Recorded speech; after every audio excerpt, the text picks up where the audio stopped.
I'd like to call tonight's meeting to order. If you could please stand for the Pledge of Allegiance.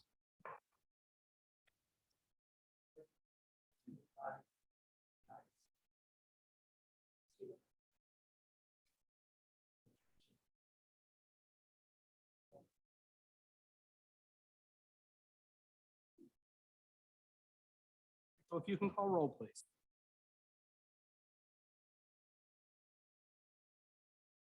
Here. Here. Here. Present. Thank you very much. I'd like to make an announcement that council had an executive session that was held June 6, 2023 to discuss legal and personnel issues with the solicitor.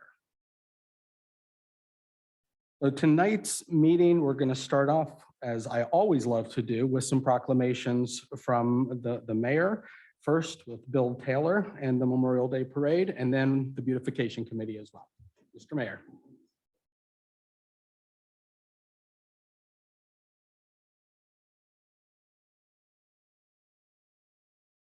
Good evening, everybody. I'm sure many of you have had the opportunity to sit back and enjoy the Memorial Day Parade. It's probably one of the best parades and events that we get to host here in Kennett Square on an annual basis.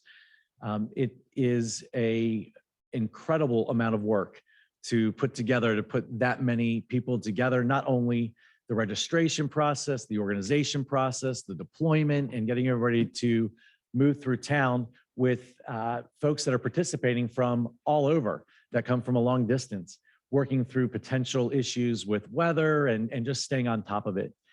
For the last 17 years, we've had the incredible privilege and the hard work of Bill Taylor, who has done an incredible amount of work to make that possible. He's used his office staff, and they have volunteered their time and their efforts to allow us to enjoy a great Memorial Day celebration. Many folks get to see the celebration on the parade route, but I will tell you one of the best things that comes out of that is the memorial at the cemetery, and the memorial and the honor that's paid to our fallen heroes. And Bill has done an incredible job making sure that we honor their memory and that we celebrate all the things that we have as a result of their sacrifice. So Mr. Taylor, if you would come up here, I'd like to present you with this proclamation and share this with all of our guests.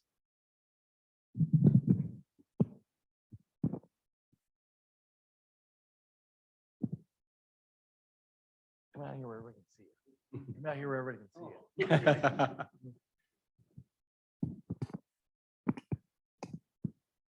All righty, let me read this here for everybody. Honoring Bill Taylor, the Borough of Kennett Square's 2023 Memorial Day Parade Grand Marshal. Whereas Bill Taylor served as the Kennett Square Memorial Day Parade Chairman for 17 years, from 2003 through 2019, playing an integral role in the organization, planning, and success of the borough's annual Memorial Day Parade.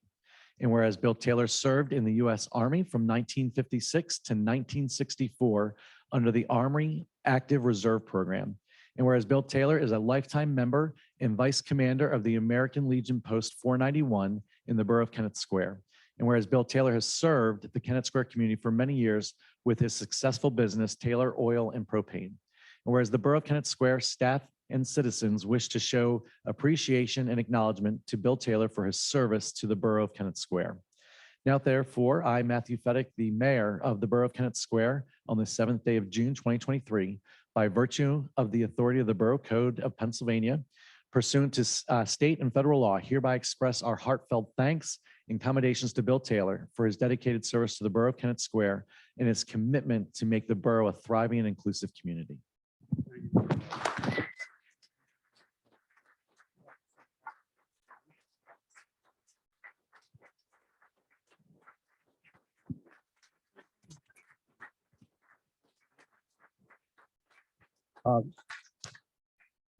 I'd just like to say that I don't know what it is, but in 2005, when the borough turned 150 years old, they asked me to help to improve the parade. And so I just couldn't give it up. I don't know why. I must have liked doing it. Actually, the first year they gave me $3,000 budget. Of course, the second year there wasn't a budget. So I liked the parade so much, I got my company to pay for it, $7,000. So, and then Mac Greco says, you don't have to do that. We'll get you sponsors. And here I am 17 years later. And it's a great town. I'm telling you one thing, the parade participants come from all over Jersey, Maryland, everywhere. And they love this town. Thank you.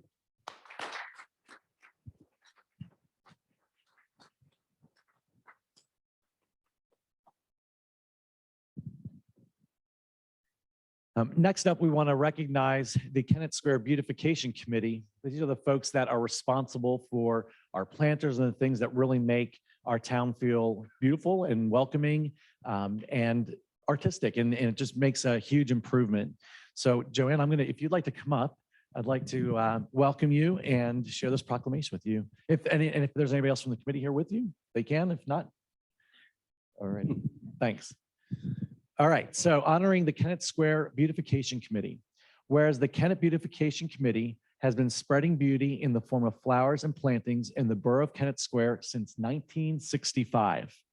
And whereas the Kennett Beautification Committee and Bill Reynolds, owner of Pratt's Greenhouse, hosts the annual Kennett Beautification Plant Sale with proceeds enabling the committee to purchase and plant flowers in the containers placed strategically around the borough.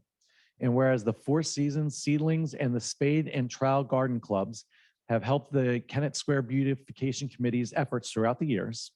And whereas the Beautification Committee shares and understands the value of artfully well-chosen and planted flowers to the community. And whereas the Borough of Kennett Square staff and citizens wish to show their appreciation and acknowledgement to the Kennett Beautification Committee for their service and hard work for the Borough of Kennett Square.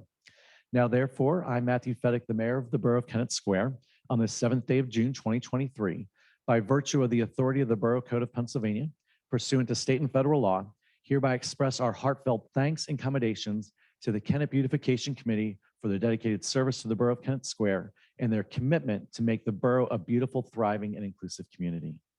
Thank you for your work. Thank you. Thank you.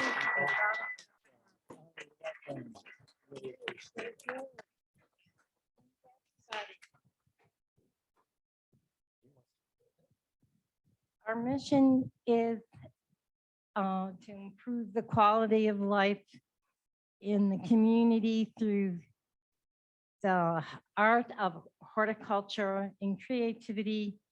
And it gives people ideas. It gives them a lens to look through to see what you can do with life around us. And it gives us a better appreciation, I think, of the people that work in the town, outside the town, that they all come together to make this a beautiful place. And we thank you from the bottom of our hearts. And even this year was the best ever, the best ever. Yeah. So I thank you.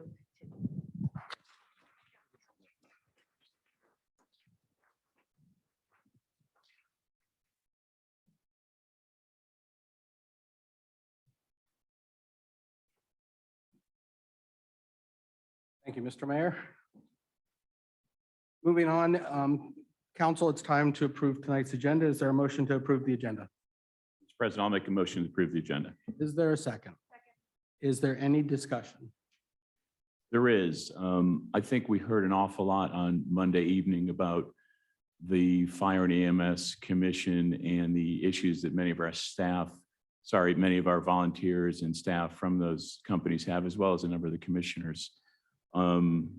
You look at what Kennett Fire Company did, which was really suck it up when they were given the demand to join the commission and be part of it. And they've made some real tough decisions. And I think likewise, the borough, the council has to make some real tough decisions. The commission is only 5 years old, and like any 5-year-old, it may need a couple of tweaks and changes along the way. And I'd love to take it off the agenda tonight so we can work with the commission, the other commissioners, as well as the chiefs, to come up with a win-win solution where perhaps there's a little compromise, a little give, but we can stay in the commission long-term, and at the same time, make sure that financially we can afford that as well. So I move to take that off the agenda for this evening, and The intent of it being discussed at a later meeting. as soon as we possibly can and are ready to. I just don't think we're ready right now. Is there a second? Any council discussion on that? Echo Mr. Norris's comments. We heard a lot. We processed a lot. Council, we have talked Monday, we talked yesterday. We're going to talk more and really put forth an effort to work collaboratively with our partners to get as much of a win-win situation as we possibly can going forward. Anything else from council? All in favor of Mr. Norris's amendment, say aye. Aye. Opposed? Any other council discussion on the agenda? All in favor of approving tonight's agenda, say aye. Aye. Aye. Opposed? Agenda is approved. Moving on to public comments. We encourage those speaking to come to the podium and speak into the microphone since we are transmitting on Zoom. Complete your comments within 3 minutes. Stay on topic, present your spirits in cooperation, collaboration, and be respectful to the institution of Borough Council and the public in your words, tones, and gestures. John Thomas, 406 South Broad Street. First, I'd like to say that Bill Taylor is one of the people I admired growing up. 10 years older than I am. So he's one of those teenagers when I was a kid that, you wanted to be like Bill Taylor and his friends. But I've known him a long time, and he's a good man. He's got a good family, and they've done an awful lot for this borough. Second, I'm going to agree with Bob Norris, which is unusual, but I will say that I agree. I just don't understand why this council that can't do very well with contracts. I don't know what it is about contracts, but you guys can't do anything with contracts. Maybe I wrote too many of them in my lifetime, but I'm a critic of contracts that aren't fair and equal to all of us. And this contract was not fair and equal. I thought Monday night was a disaster because nobody knew what was going on. Hopefully it's a wake-up call. I hope we can work with them. I think we got to be more open and honest with them, and you got to be tough with them. But I think you got too many people trying to take control. If it's not fair and equal, it's not going to work. And hopefully you guys will get that done and work on it and find somebody that can deal with contracts. My last statement is again about zoning hearing board. I'm very disturbed about this. I have a zoning hearing board meeting coming up. I'm trying to figure out who wants what. I know what the law says, but I'm trying to figure out who's got the influence. But somebody's influencing. A variance is almost impossible to get. And believe me, I've been involved with local government for years. We give out way too many variances for the wrong reasons. If you look at the Pennsylvania Municipal Code, variance is almost impossible to get. We give them out like gumdrops for some reason. And somebody's influencing that. Somebody, whether it's the zoning lawyer, which I'm not very happy with, and I'm going to tell him, because when I voted on that East State Street property, he wrote something entirely different than what we voted on. That property should not be built on, and unfortunately it's being built on because they went behind my back. So I hope this council will look into the zoning hearing board, know what they're allowed to do, know what they're not allowed to do, and also get it back on track where it should be. Thank you. Thank you, Mr. Thomas.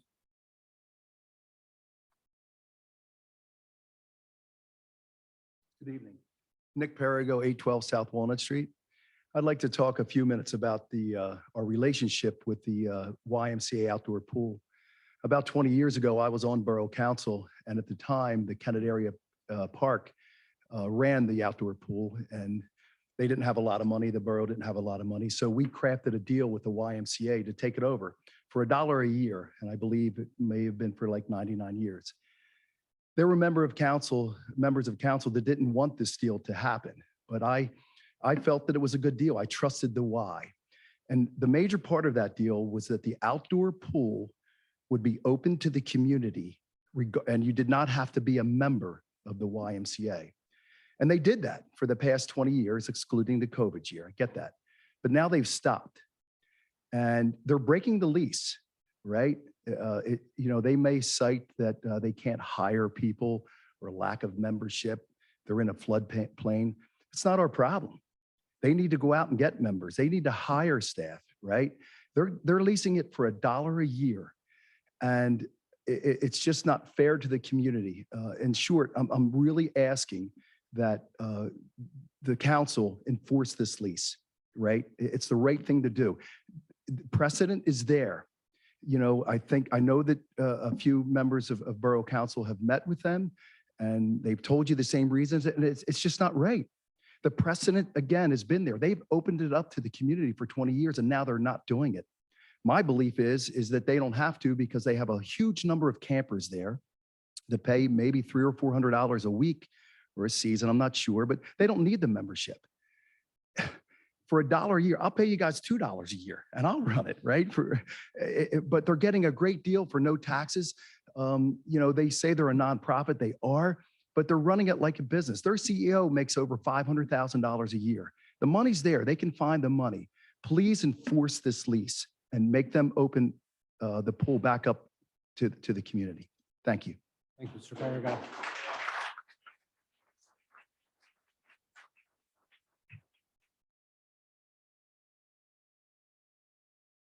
Peter Doring, 315 East Linden.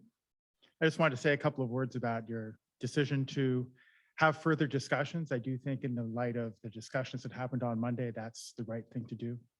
It'll give you time to evaluate the different options. This is a very complicated service. It's an essential service operated by an independent entity. Though technically it is considered a public charity by virtue of the fact that it receives most of its funding from public sources. I was surprised by that. I went back and looked at 5 years of 990 forms just from Longwood Fire as an example, and almost 60% of its funding during that period came from public sources. So that's a complicated relationship. When you go back and look at this and have further discussions, I would request that you consider two things. One is to build on the comments I made on Monday night, to re-examine the formula by which the amount charged to Kennet, the borough, is considered. If this does not take into account the fact that the borough of Kennet constitutes 2% of the entire region covered by the commission and adjusts mileage and time accordingly, borough of Kennet residents might be shortchanged. I would also ask you to consider looking at whether the formula takes into account the relative property values of the different municipalities here. If I'm not mistaken, I would expect that the average property value for individual properties in other areas of the covered by the commission is greater. Therefore, the value to those residents in terms of the potential to protect property may be relatively greater in other municipalities. So again, we run the risk of the borough of Kennet Square subsidizing fire EMS services for other entities. And the last thing I would request is that as part of this planning process, that before the end of the year, you end up with some kind of 5-year capital campaign or capital budget that speaks to both stabilizing equipment and buildings for each of the fire departments. To my knowledge, those capital budgets are not in place, and when you talk about machines that run into the 6 figures regularly, if there's a lot of machines that need to be replaced, that could potentially drive up the cost of what you're talking about. So with this window of opportunity, I just suggest that you consider trying to get more information on those long-term capital needs. Thank you. Thank you, Mr. Durian.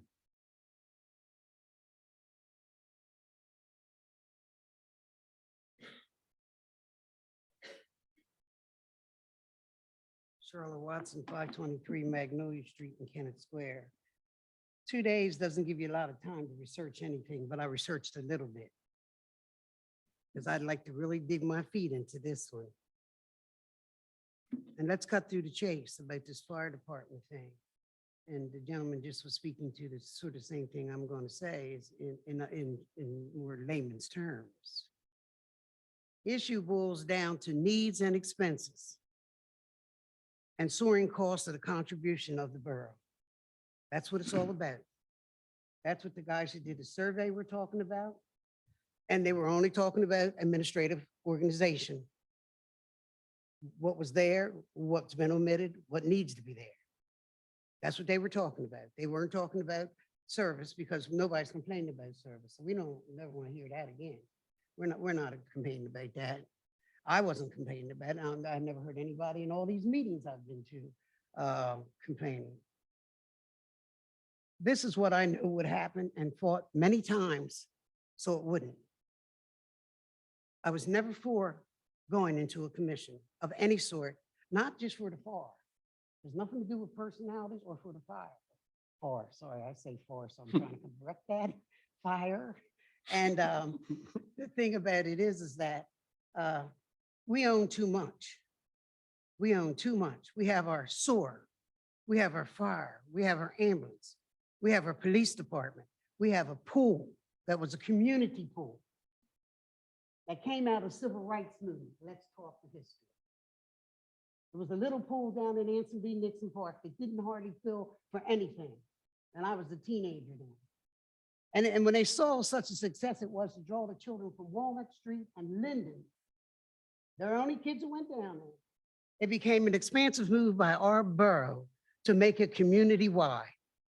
And as a mother, I came back. And I was able to take my 3 kids down there, as everybody in this town, with our picnic lunches and our snack money, and people from West Grove to Unionville to Kennett came in and we had a community.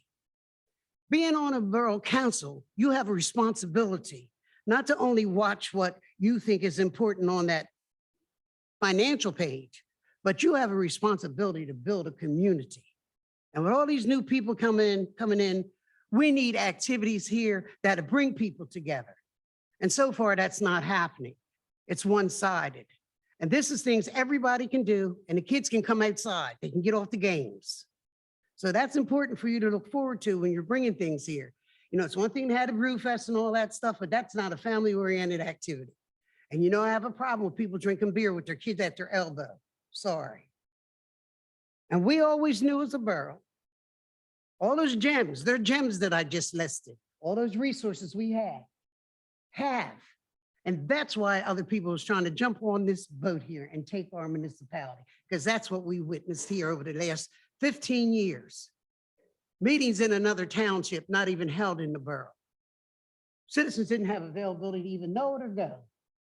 When we found it out, that's when we started coming back. Can't do that. Got offered here on our turf. And if you don't know it, we're the kings here. Those other people are small potatoes. They want what we got. And it was built not because we're rich. It was built on the backs of hard labor by everybody, any ethnic group, white collar, blue collar, and migrant worker. And many people were migrant workers, so don't mistake that for Spanish, because I can tell you how the history went to who started it, who migrated. Certainly Mountain City, Tennessee stocked this just as well as the Black population. Not in the beginning on that work, John. We're talking about work. We're talking about getting down there and tooling and breathing that nasty gas that made men have lung problems. Because I can tell you the history of it. They're all our gems we shouldn't be giving away. And we're not going to let you give it away. So if you thought you were coming over on this borough council to push us out, you came to the wrong place. Because I don't care if I got to write out the thing and go over there and stand before a judge and try the case myself. That's how we're going to go. Because I see too much giveaway. I see people working for, I don't know who the entities are. It's not us, and it's not in the interest of us. And it got to get back to that. Thank you, Ms. Watson. I got some more here. Somebody can see some time to me there? Can you? Thank you. Yeah, we need to be heard. Ms. That's Watson. the problem. The times, this meeting, Monday and Wednesday, first month, week of the month, that's not conducive to anything. It's not conducive to good business. It's not conducive to us having time to research and find out things. It needs to go back to the first and third Mondays like it was. Business on the first, the third was the fiscal. This stuff is suiting your own personal desire is ridiculous. And then to say, oh, we're gonna meet next Monday when you don't like, when people give you dissension. We gotta meet next Monday. No, you can't have those kind of meetings. Thank you, Ms. They, Watson. they have a reason for that. I didn't get 3 minutes yet. Ms. I didn't Watson, get 'em. you're hitting the point where the time is not the issue. No, it's not. You don't want to hear your criticisms. Ms. And you Watson, need to hear it. this is I'm harassment. not moving unless It's you get me verging out on of the here. end, and we don't need to hear that in a disruptive You don't way. need to hear So, what? Ms. Watson. What's your- disrupting? Ms. Watson. your What's ti- disrupting, Doug? Your time is done. No, it wasn't Thank done. you. No, you're cutting me short. And it's not fair. He conceded 3 Next minutes and I public deserve to comment, have it. please. I deserve to have it. Ms. Wa- Okay? Don't give our pool away. Ms. Watson. Okay? Get an entertainment tax on the library. I'm- Get one on there. Get an entertainment tax on the Flash. Ms. Get an entertainment tax on anything that comes in here. Take me out of Ms. here tonight because you're going to have to. The library parking lot belongs to us. It's on the surveyors from 1961. I got the deeds and it was leased by us and paid $12,500. Talk to me, Thank you, Ms. Watson. okay? I appreciate would your love to get comments. you in court and see you quiver. Thank you.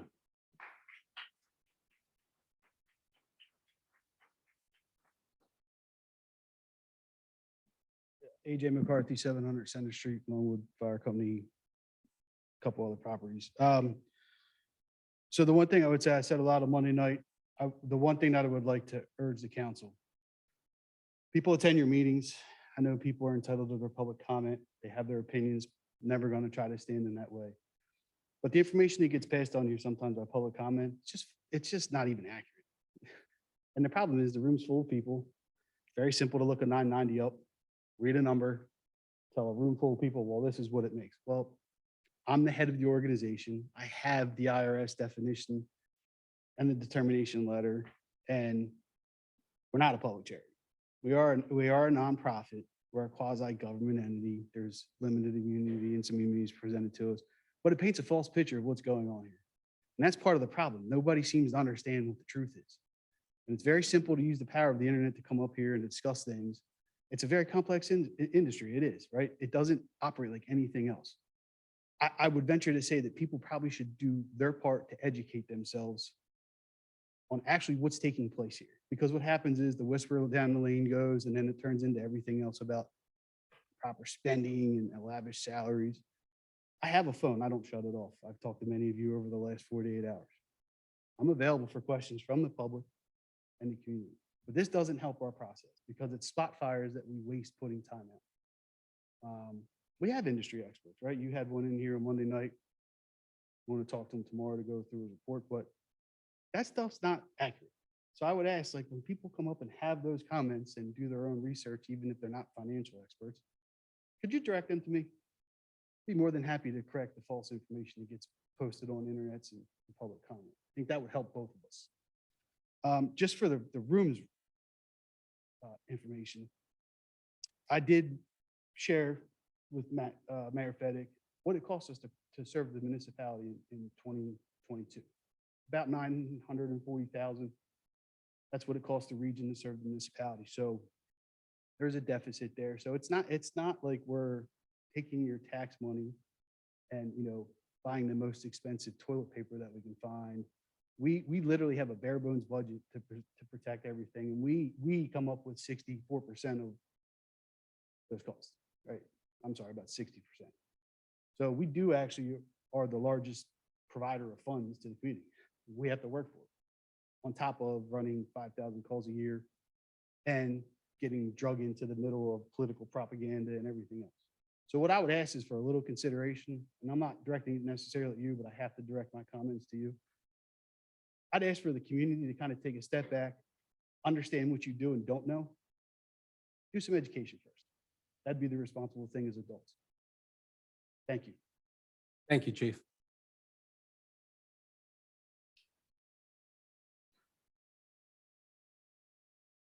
Hi, Kathy Hahn, 128 Oak Avenue.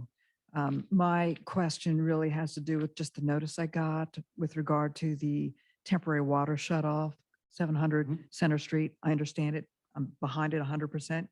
Just here's my detailed question. When I went online, it said the 700 block of Center Street, don't use your water.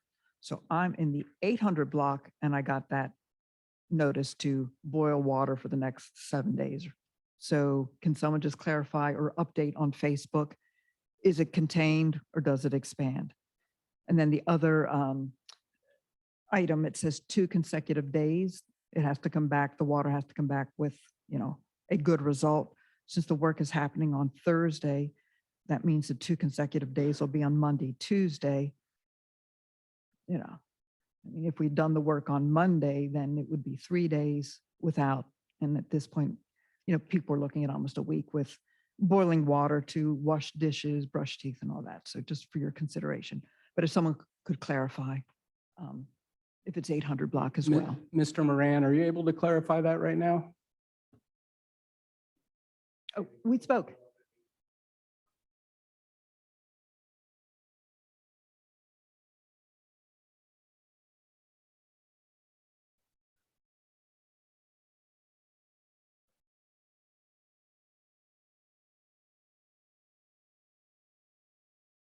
Well, okay, the notice does say drinking, washing dishes, brushing teeth, food preparation, use boiled or bottled water. So,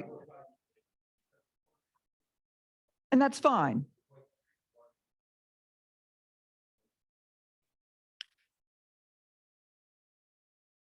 Mhm.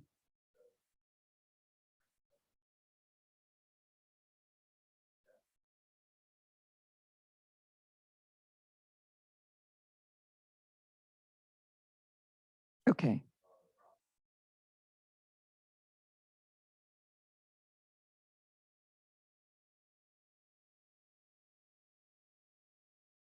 No, understood. Okay. So maybe just update Facebook to show 800 block too. If we can get an update out with the information. All right, thanks very yes. much. Thank you, Ms. Hahn.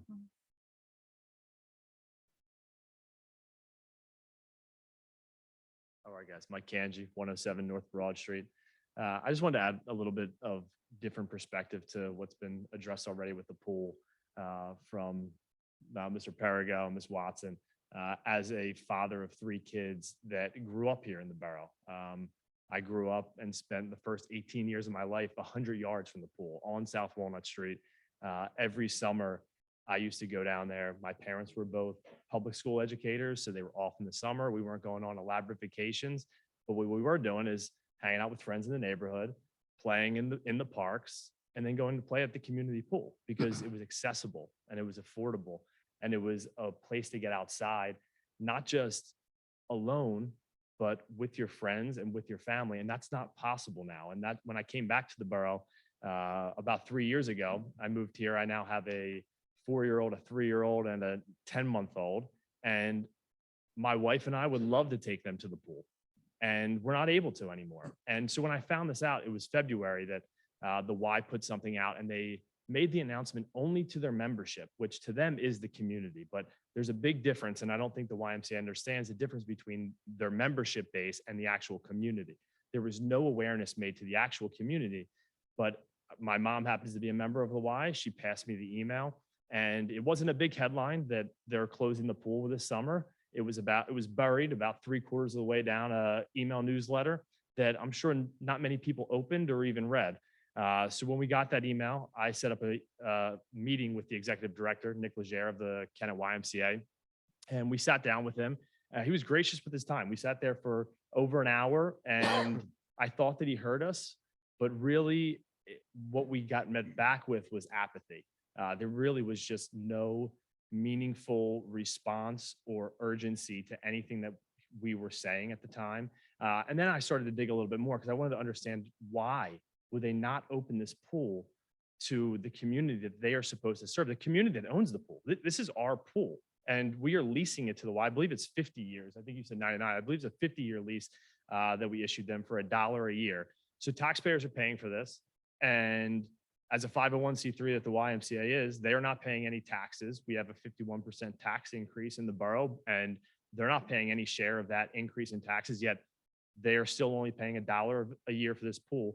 And on top of that, the only way to access this pool now that is walking distance for so many young families and young kids is for their parents to sign them up for a summer camp. That's $358 a week per child for 1 week of camp. The other option to use the pool is to become a member of their swim club. Well, what are the stipulations to become a member of the swim club? You first have to become a member of the YMCA, and then you have to pay $250 again per child to join the swim team. So there's no way, there's absolutely no way for parents to go to the Kennet Community Pool with their kids. And that is unacceptable. And I need your help to figure out what to do next here, because I've brought this to the Kennet Y. I've gone to the press with this. Chester County Press has covered it twice now. And we have over 400 and almost 450 signatures on a petition about this. I have several supporters that are here tonight, and we've been stonewalled by the Y, and it is our pool. And we need to either figure out how to enforce the lease. I believe in the lease, it says it's a community pool. I know that there's not definition of what community is, but we have a lot of precedents. This pool has been here since for almost 60 years now, and it has always been open to the community. I'm not asking for it to be free. I'm asking for it to be accessible to the members the community members that actually live here. So would really welcome your feedback, your further help. I'm willing to continue pushing for this, because my concern is if we aren't able to make this change soon, we will never get this pool back. We're going to have to wait to the end of this lease, and we need to take action now before it's too late, because then they are going to have precedent over recent history of being able to say, oh, we no longer operate the pool in that manner. So thank you so much. Thanks, Mr. Kanji. Any other public comment?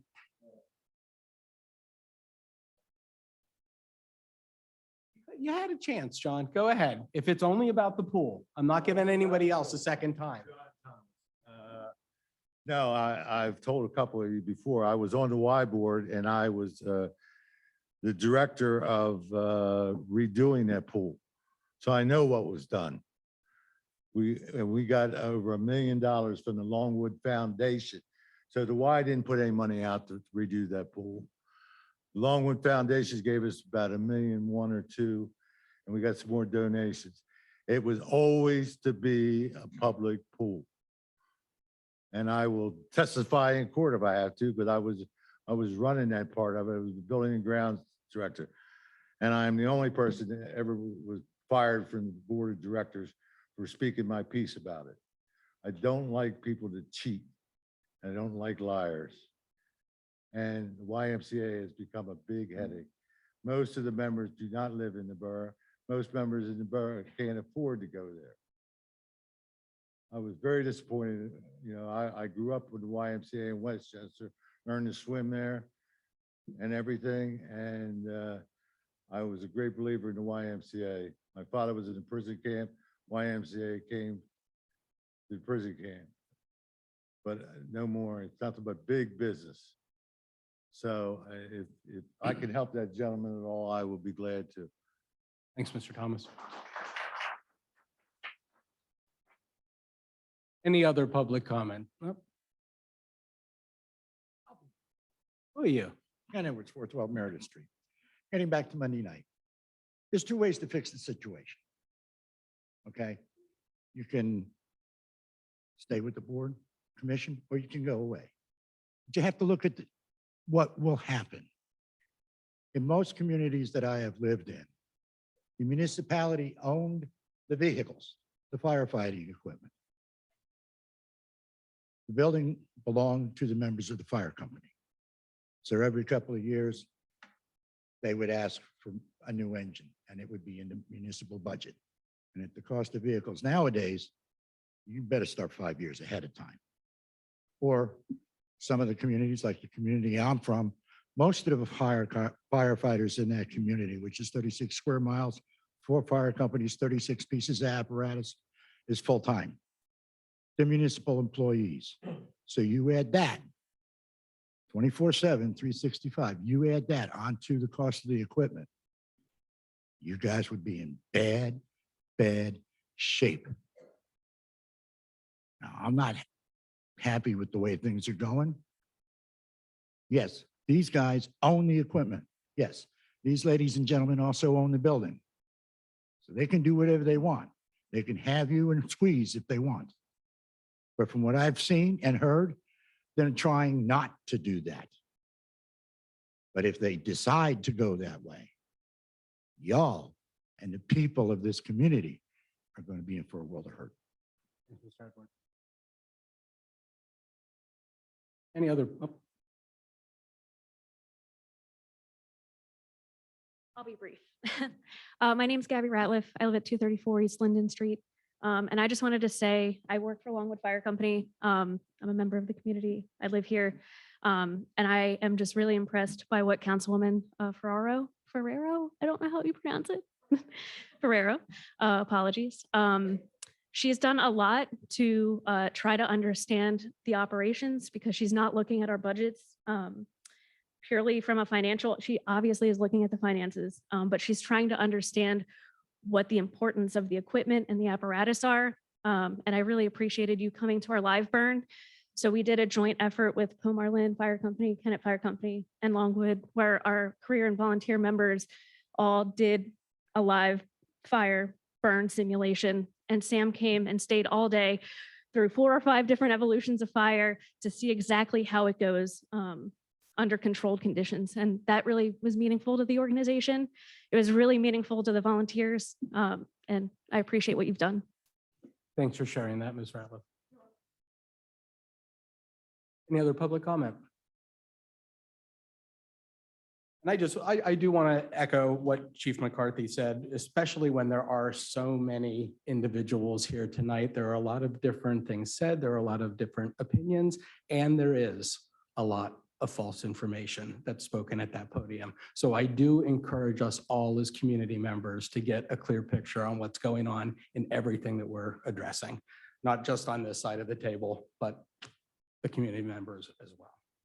All right, we're going to move on to our action items now. And Mr. Froning, I apologize for the audible I'm about to call, but I am going to move to item 10B first and do the Kennett Library Samuel Brothers parking lease extinguishment request. And Kyle, are you kicking that off? I'm going to pass it off. What's that? Oh, it's 10B on mine. Sorry. I'll pass it off to our attorney, Chris Gerber. During the May 15th meeting, the council had considered the request for an access easement submitted. And at that time, the parties were to work on an agreement. And when the agreement came back, it indicated that the parking spaces as part of that would no longer be able to be used by the public. So in our research, it was discovered that back in 1961, there's evidence that the borough had a 10-year lease for those parking spaces. The minutes of the meeting of December 4th, 1961 indicate that that lease was executed. And while it was a 10-year lease, because it was not terminated, what the legal effect of that is that it actually becomes a 1-year holdover each year, where the library in December of each ensuing year could terminate that holdover tenancy, but never did. So the conclusion is that the municipality still has that lease over those spaces unless and until it is terminated, either by expiration of the December 4th, where the library could terminate the lease December 4th of this year, or by agreement where the borough would agree to terminate its rights. And the library has made an offer to do that immediately for the sum of $2,500. So that is what would be before council. The last sentence was that the library has offered to pay the sum of $2,500 in exchange for termination of the lease. Immediately, as opposed to waiting until the end of the year. That's right. And No. Ms. Watson, It's unfortunately, Ms. Watson, this is for counsel and the solicitor right now. I would suggest that we follow protocol, frankly, and all right, I would suggest that we engage in follow the protocol of the meeting and be civil about this. The minutes of that meeting indicate that it was approved. We do not, I don't know who the lawyer was. Back in 1961? That I couldn't tell you. Mi-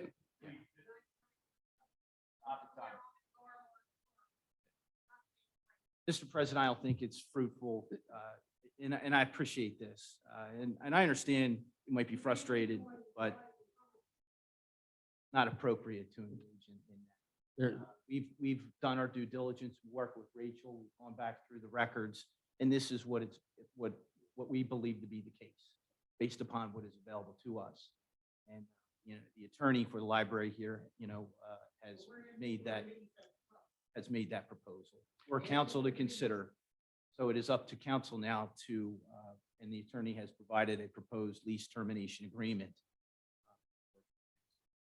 Mr. Riper, did you want to speak a little? And Ms. Watson, I would like to have the floor for Mr. Riper to just explain it.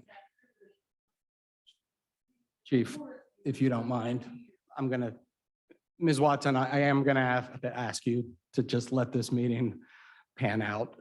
There's no other entitlement necessary right now. Mr. Riper?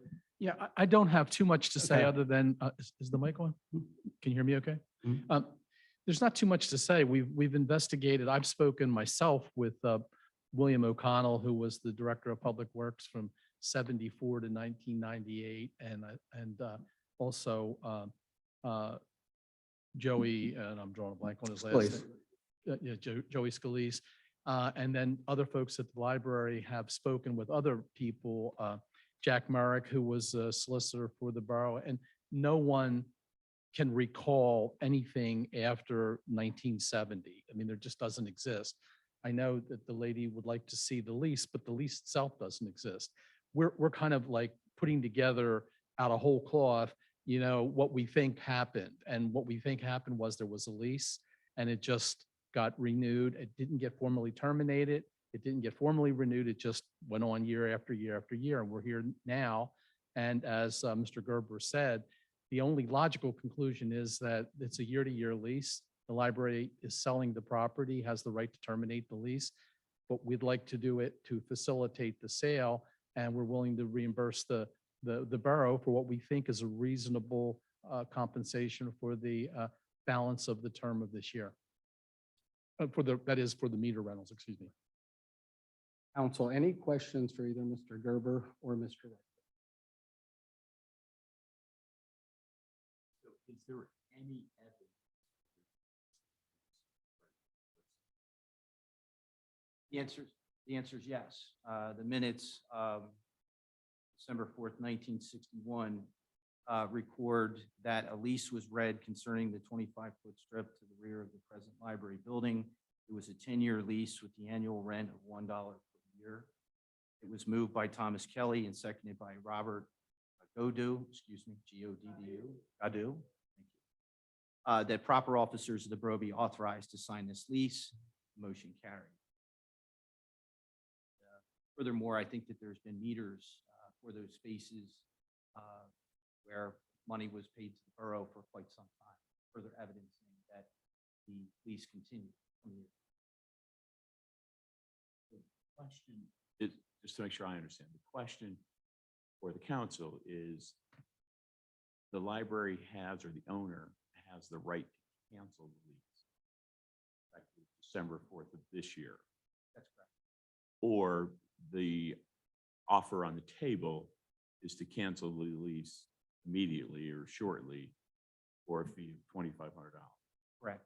So the financial question is take $2,500 now or take the meter money between now and December 4th. One way to look at it. The lease is cancelable. It's only partially related to this. Samuel Brothers, and I guess this is to you, Mr. Solicitor. Samuel Brothers is the owner or the purchaser of the property. And is that a property management company? Is that the holding company? They're the owner. They'll be the owner. owners. Yeah. They have a company. I'm not sure. I think they go under Gish's. They're like a trade style, but the actual record owner will be Samuel Brothers B LP. And the easement, which is already passed, is for them, the family, basically. Correct.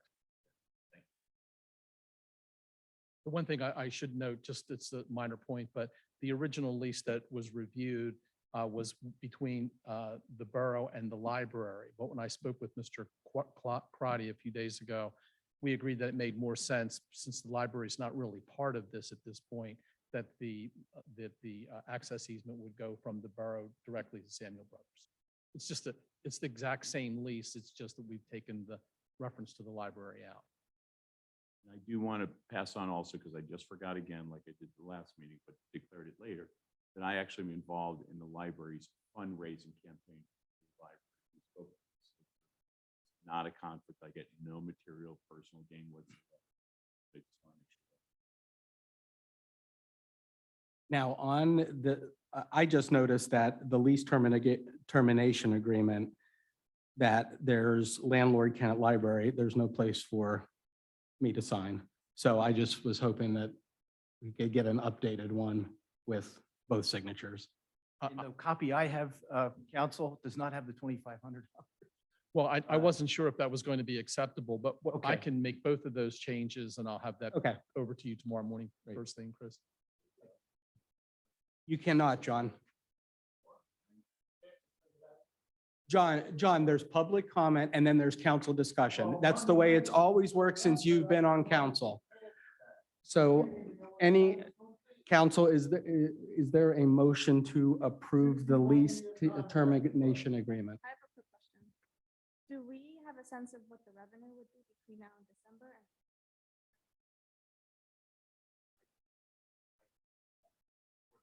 No.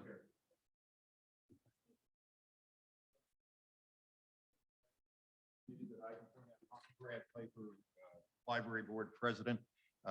And as you talk about the trade-off of, does the $2,500 represent full reimbursement for any foregone revenue from those meters? The other thing that I think you need to keep in mind is, I think it's in everyone's interest to have that sale completed as early as possible. Once that sale is completed, that lot now becomes a taxable parcel for the borough. And I think that result more than outweighs any revenue that you're going to get from 9 meters on the property. So I would ask you to keep that in mind as well. The other thing is, I know this is important to the buyer. So I'm hoping that we can find a successful conclusion so that this buyer isn't lost. Any other questions from council?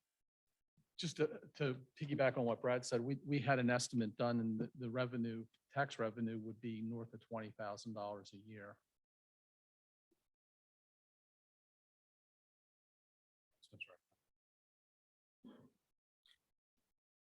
Is there a motion to approve the lease termination agreement with the Kennett Library?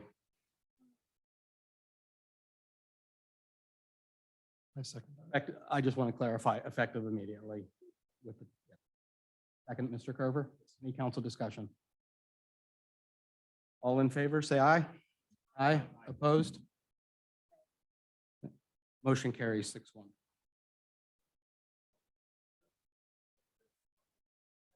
Mr. Dorfler, I will also get the access easement.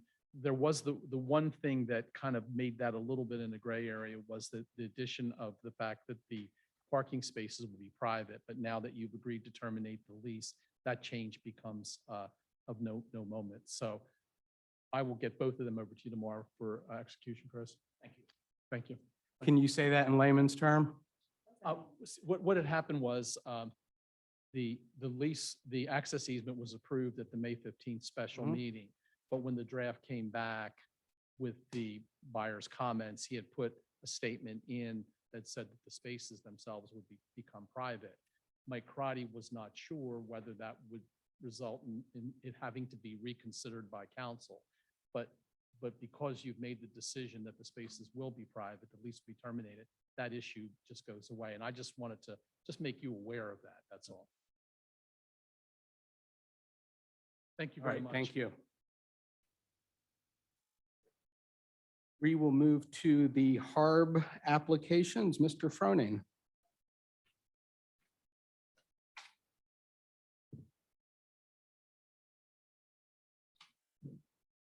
Tonight, we have 4 properties with actually 6 applications, 2 of which are for removal of existing structures and then the reconstruction.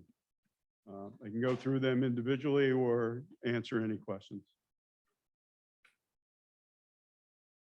What we'd like to do, let's have any questions and or discussion on all but the Friends Home right now. So Mr. Norris, you're going to be abstaining from the Friends Home? I am on the Friends Home board and represented them at the HARB meeting, so I would feel better if I didn't get involved. I get no financial gain, but I'd feel better if I didn't get involved.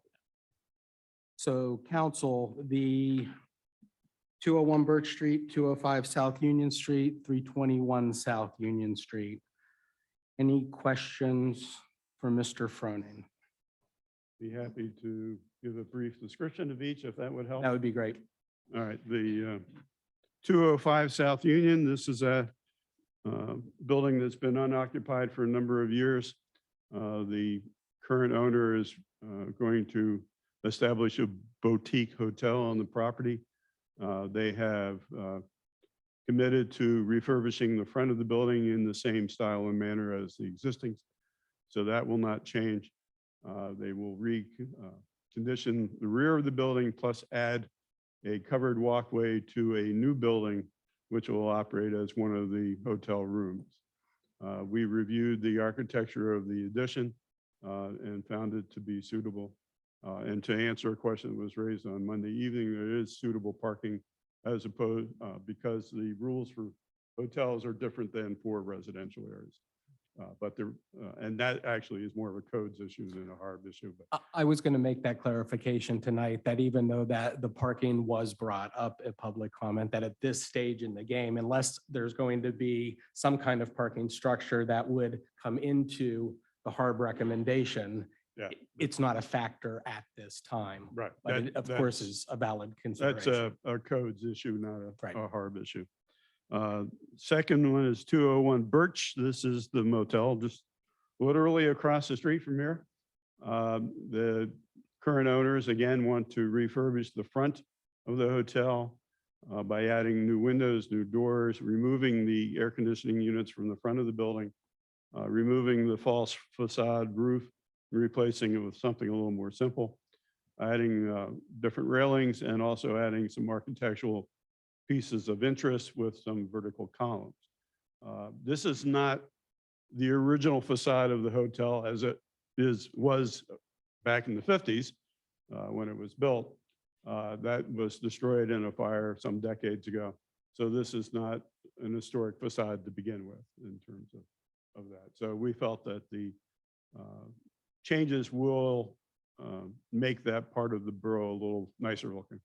And we're going to expect to have quite a bit of foot traffic between 600 South Broad and Birch Street for the various events. So it's going to be a nice change there. And then the other had a lot of work on Union Street. This, forget the address now, 321. 321. Yeah. This is one of the Civil War workforce houses that were built. I know Mr. Dorfler is familiar with them. Originally, these were between 14 and 16-foot wide houses. They're very narrow and row houses. Most of them have had at some point in time either add-on kitchens or additions put on the back of them. The owner of this particular property would like to remove that secondary addition and replace it with a larger one, which actually matches the houses on either side of them. So the front remains the same, the street side remains the same, the back side will be expanded. It's a long lot, so there's no crowding of that way. And will match the properties on, pretty much on the rest of that block. So, Any questions for Mr. Fleming? If there's no opposition, I'd like to take all of these as a slate. Is there a motion to approve the certificate, the HARB recommendation for the certificate of appropriateness for 201 Birch Street, 205 South Union Street, and 321 South Union Street? and I will just add that again, the 321, I think it is South Union, is required too, because he needs to remove part of the existing structure. So there are, in that case, Oh, you know what? There are here. and they should be in your packet, I know. So 321 demolition of the two-story non-original living area and 321 construction of the new living area near the rear of the house. Right. Mr. Chairman, I'll make a motion to recommend the certificate of appropriateness for those three properties. Second. For those 4 applications. I just wanted to make sure that we, 5 applications. It's just 5. 5 applications. 5 Well, no. applications. So you have 2, so. Yeah, there are yeah. 4. Sorry, 4. These There 4. are 4 Yep. applications. Pardon me. All right. Motion, second, any council discussion? I think these are all great properties and it's nice to see these changes being made. So- Especially I'm appreciative of the fact that they are going to do the 201 South Union. That's very interesting Yes. architecture and somewhat different. It's good to preserve it. Right, there being no further council discussion, all in favor, say aye. Aye, opposed? Motion carries. And now we will move on to the HARB application for the Friends Home. Right. This is fairly straightforward. The Friends Home has a limited elevator service, not sufficient for gurneys or transportation of patients therein. They've come to us, they asked for permission to build an expanded tower, if you will, at the rear of the building facing Linden Street. To do that, they will remove the existing stair tower and add a stair and elevator tower in its place. The only difference is obviously the new construction will be somewhat larger. They're adding a covered portico, to which we suggested some changes to make that a little more attractive. And to conserve expense, we agreed to let them mimic the construction of Linden Hall, which is a stucco face building, rather than the brick face building the original Friends Home does. Other than that, they're going to match roof lines, windows, and so forth. So it will be pretty much indistinguishable. And there are, again, two, we need to Yep. remove the existing tower and replace it. Any questions for Mr. Friday? All right, so the HARB recommends the certificate of appropriateness for both of these. Is there a council motion to approve the certificate of appropriateness for both? Of demolition. Second? Any discussion? Another great project, I think. Being no further discussion, all in favor, say aye. Aye, opposed? And Mr. Norris abstains. All right, thank you, Mr. Fronting. I hope you remember that I had that all memorized. Well done. Well done. All right, moving on to, we have an appointment of Virginia Smith for a 3-year term for the Human Relations Commission. Rachel, can you kick that off, or I don't see Jerry's out there. I didn't see him. Or anybody else from the Human Relations No. Oh. speak or? Okay. I totally understand. Come to the podium. So the Human Relations Commission voted unanimously a couple weeks ago at their last meeting to recommend Virginia Smith as a new member of the commission. It was noted that her extensive background in psychology and sociology would be a very big asset to the commission. Virginia has lived in the borough for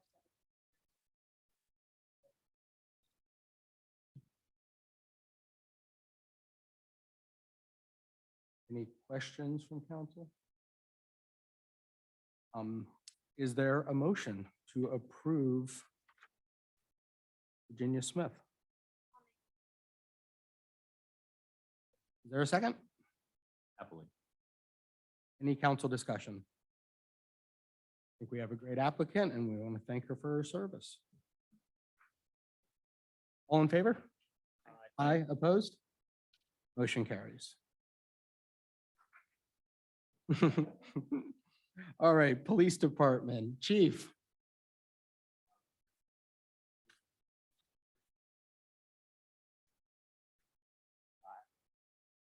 A resignation from one of the officers in the department. The council had previously charged civil service back on April 5th to provide a certified hiring list. Based on the hiring list provided, Mayor Fedek and I are now requesting council approve the conditional offer, which is attached in your packet for employment for candidate Nicholas Matty. The position is planned and approved within our 23 budget and fills the vacancy opened up on Monday. Any questions or clarification for Chief? No, it's coming, Councilman. Is this person fluent in Spanish, Chief? I wish he was. I wholeheartedly wish he was, but he is not. Please keep looking hard. Is there a motion to approve the conditional offer of employment? I will move to approve the conditional offer of employment. There a second? Any council discussion? All in favor, say aye. Aye, opposed? Motion carries. Public Works, now we're going to move on to considering a Paper Street acknowledgement letter. This is a new one. So Rob, are you kicking this off? All right.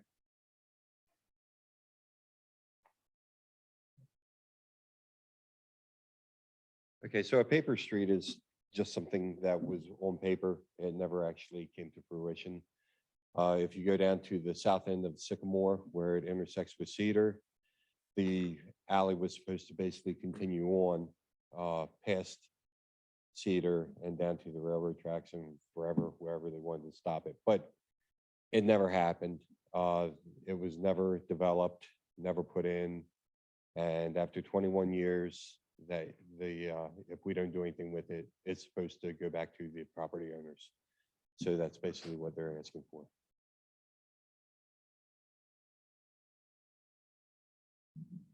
Any questions from council? No, it doesn't exist. It never existed. Only on paper. Yep. Paper Street. It's not just a clever name. So are we just the motion is to approve the acknowledgement letter, correct? Correct. Okay.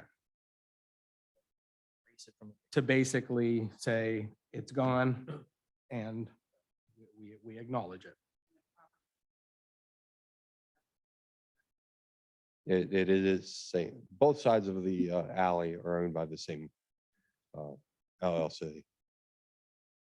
Is there? What? Oh, yeah, sure. Yeah. So the proposed motion would be, I move the council approve solicitor issuing a letter to acknowledge the extinguishment of the Paper Street portion of Sycamore Alley between PI numbers 35-91 and -5. Is there a motion to what Mr. Gerber said? I will make that motion. Second. Council discussion. This was a brand new concept. I never heard of a paper street before, so this is interesting. All right, if there's no other discussion, all in favor, say aye. Aye, opposed? Motion carries. Thanks, Rob. You can just stay up there and we're going to talk about the temporary construction easement. The temporary construction easement is for the South Street pump station. When we plan on replacing the pump station, we will be going into a guy's backyard that has had it in his backyard since 1930s, and there's never been an easement on it. And there's we have no right to just go in there. So the temporary construction easement allows us to go in there and do the work. And we will abandon and demolish the building for him too.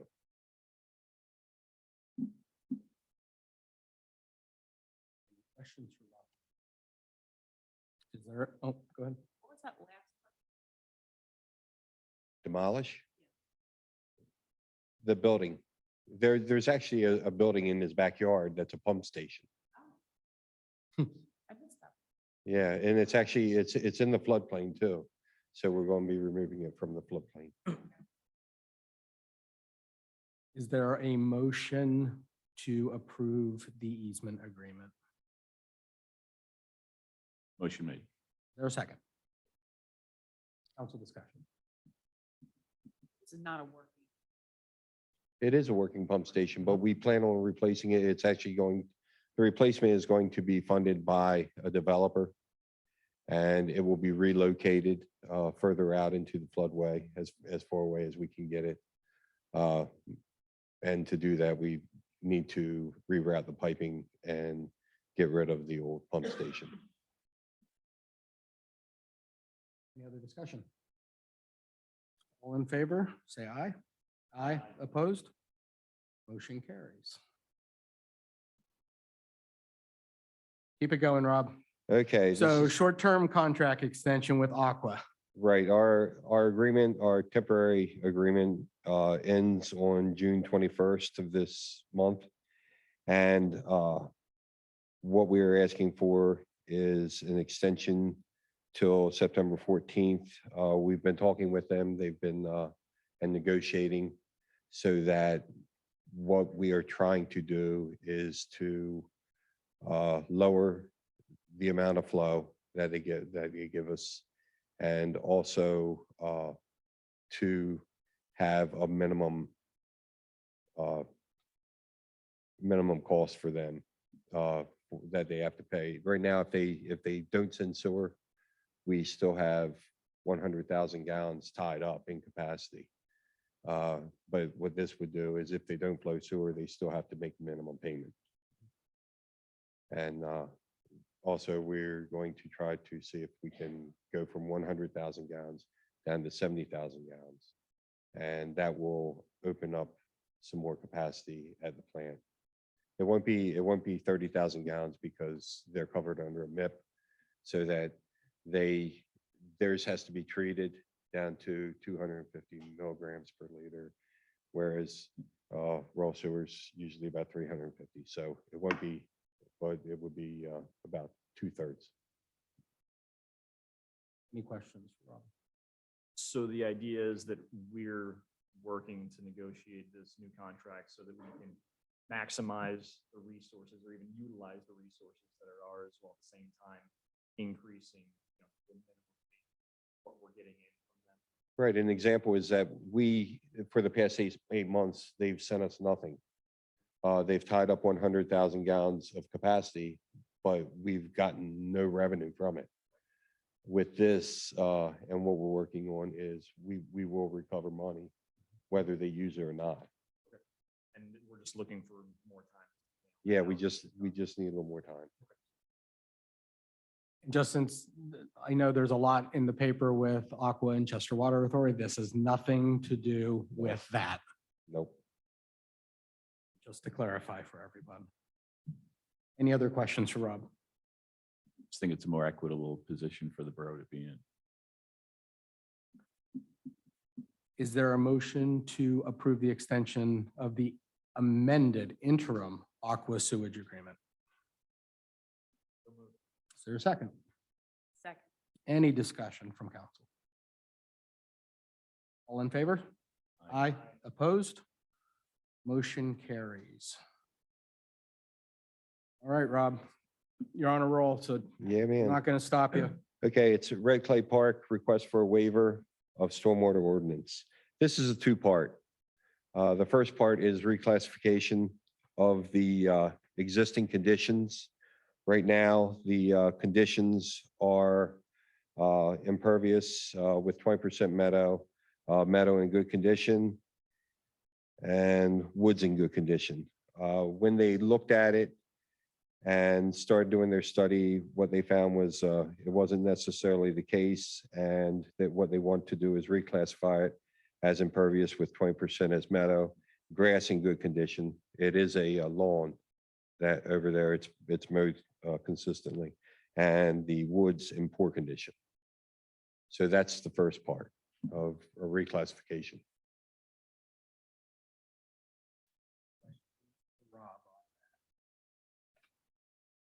Exactly does this change actually mean? Exactly.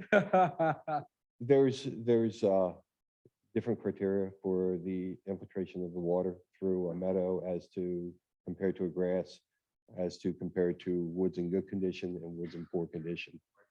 And what that does is, and like I said, it is the condition it is. But what that does is allow the numbers basically to work a little better for them. And that will be explained in the next part of it, really. So this is essentially just reclassifying into what its actual current. condition Right, is, right. And does the net of this in the next issue improve the stormwater runoff? I have to explain that. We can go into that if you're good with the first. Let's do that now. Okay. The stormwater ordinance says that you have to take a 2-year flood and reduce it down to 20% of the 1 year, or to the 1 year, whichever one is, or to 50% of the 2 year, whichever one is less. And what they were able to do was to get the 2 year down to a 1 year, but they haven't been able to reduce it any further. And the reason for that is because it's in the floodplain. There's a very small area that's outside of the floodway that they are going to utilize as a detention basin.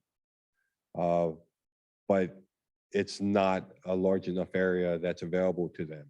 So basically what they're doing is by taking it from a 2 year to a 1 year is they're breaking even. They're not making it better and they're not making it worse. It's just a break even for them.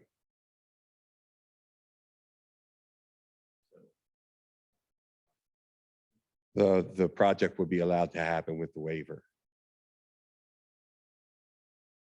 And another thing is, if it goes beyond a 2 year flood, everything's underwater down there anyway, even our detention basin. So it really won't do any good any further than that. Borough Public Works staff and the engineer are certifying here that this does not change the environment. It's zero gain, zero loss. Any other questions? It helps with the, yes, with the Red Clay Park project. So if there are no questions for Rob right now, I'll entertain a motion to request or to approve the reclassification or recategorization, I just can't say categorization of the proposed park site.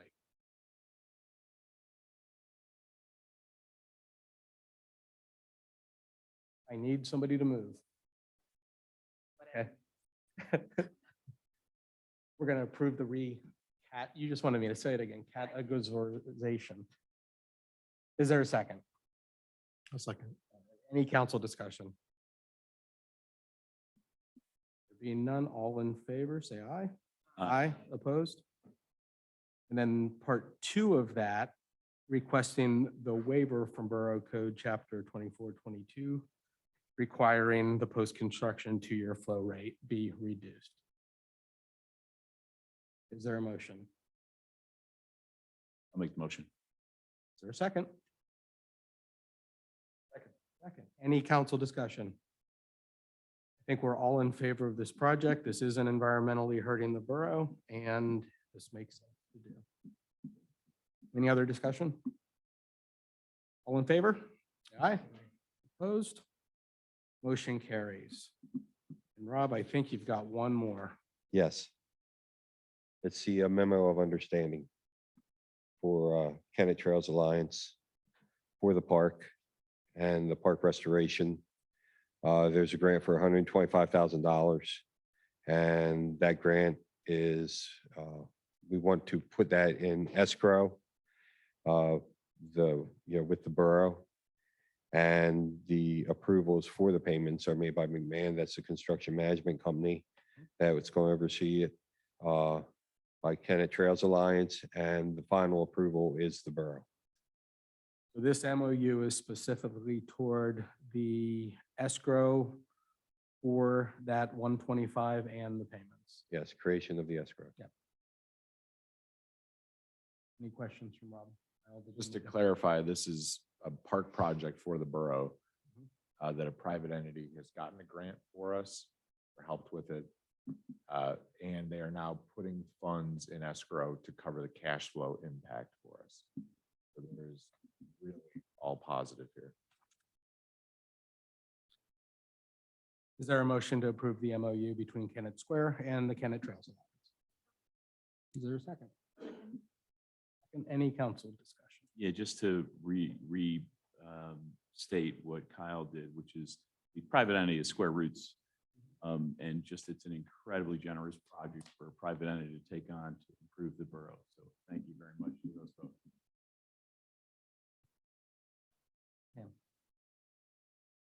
Any other discussion from council? All in favor? Aye. Opposed? Motion carries. Thank you. Thank you, Rob. I appreciate your time. All right, we've got zoning hearing board. So this is a zoning hearing board application for review and acceptance by Borough Council. Terry, are you kicking? Is Terry back there? Or, oh, geez, you moved. You were back there. You never know where I'm gonna be. 136 North Walnut Street is applying for a variance from two parts of our ordinance.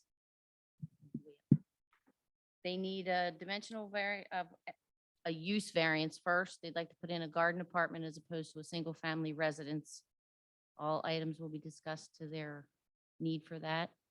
And the second item is for total lot coverage. Maximum lot coverage is 40% with everything included, sidewalks, trash collection area. They want to be 42%. It's up for you to accept tonight to go to zoning hearing, end of the month, 27th. So again, this is not our involvement in the zoning hearing board decision. This is accepting the application so the hearing can be scheduled. Any questions? A condemned house, a single-family residence. So just because there's been a fair amount of question about the council's role in terms of zoning hearing, can our solicitor just please share the facts of what the council is appropriately can do and should not do? Zoning hearing. Probably more appropriate for Mike. Okay. He's probably in a better position than I am.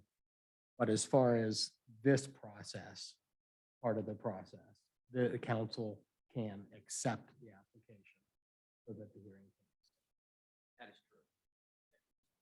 true. Not taking a position. We are not on the taking any position. We are accepting the application. So then the hearing can occur.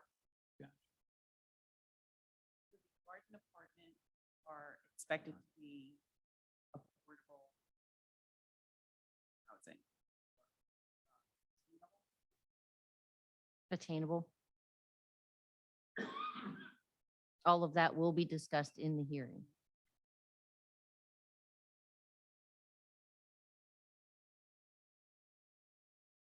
I have clarification, I guess. I'm not sure, but Kathleen, are you done? Yeah. Sorry. So my understanding, which doesn't mean it's right, is that the council can take a position. It's their decision, the zoning hearing board's decision, but the council can take a position to support, make no comment, or recommend not approval. That's not what's happening tonight. That happens in July. if it goes on the agenda. Yes, yes. This hearing is happening on June 27th.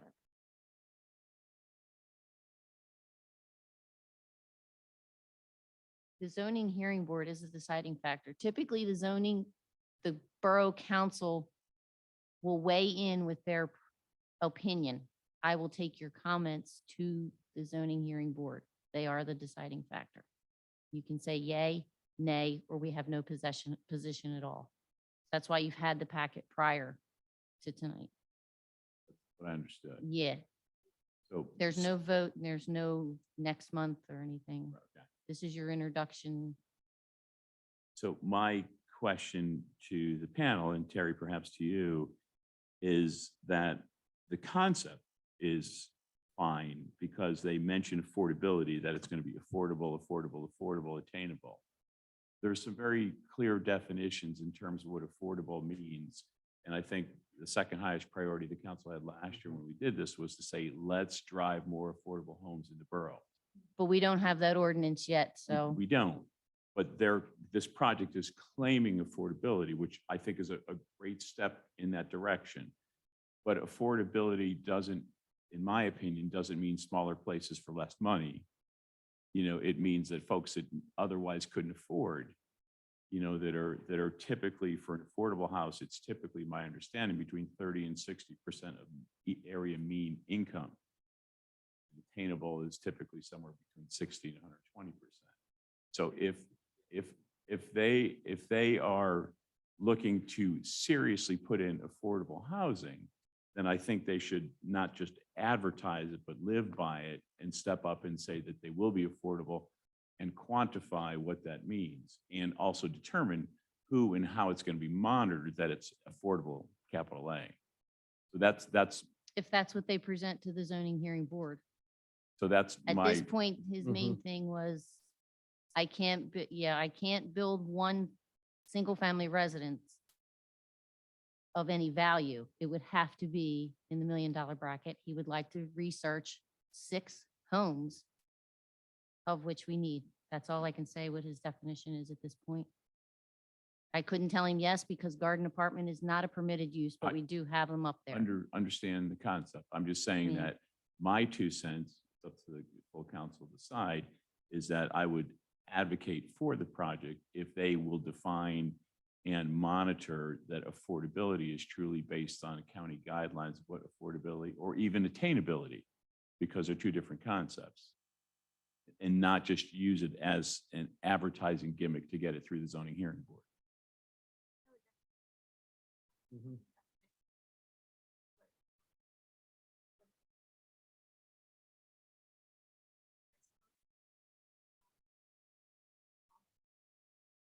How they will monitor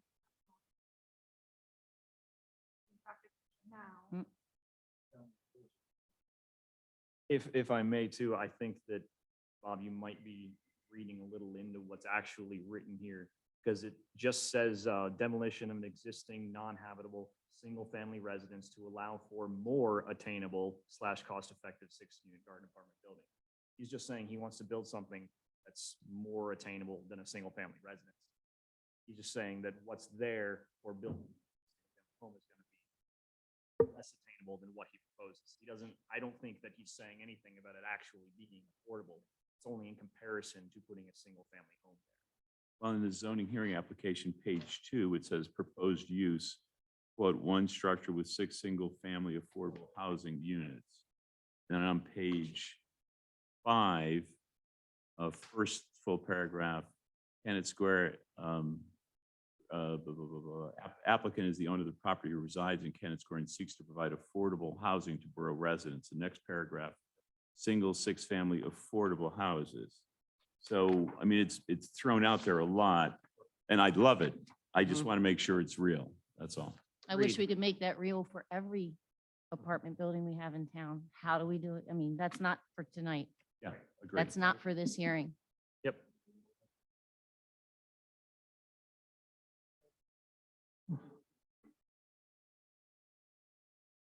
You can. Part of the problem is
Is the applicant here by any chance? No, No, okay. he won't speak. He Right. doesn't No, represent I- himself. to here. Understood.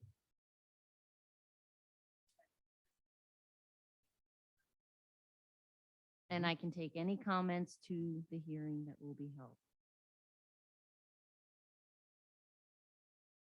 They'll ask me, did the PC see this? Did the council see this? What were their thoughts?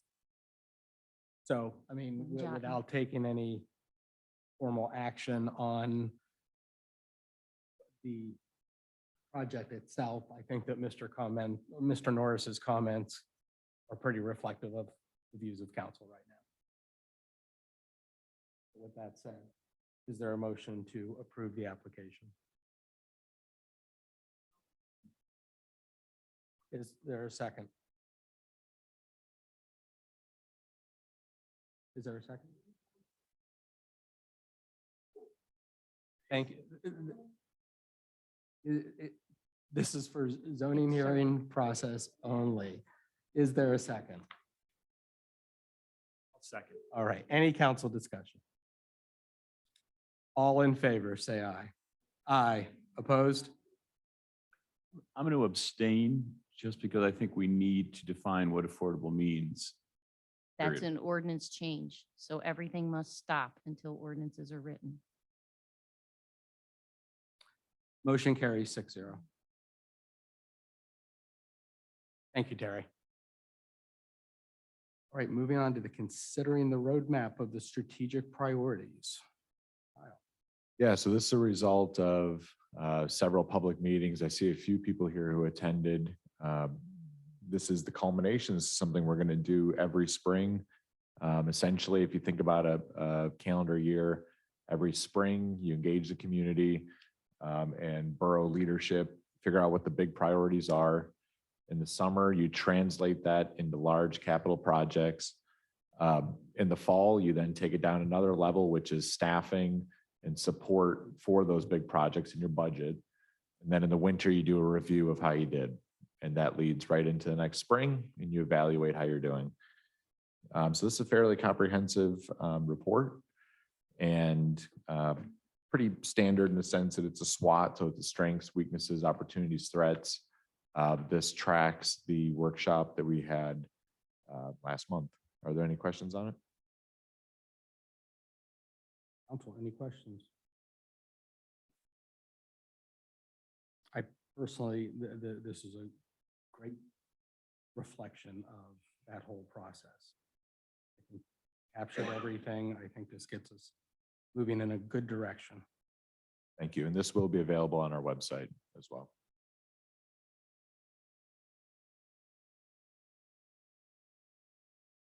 Anything else from council?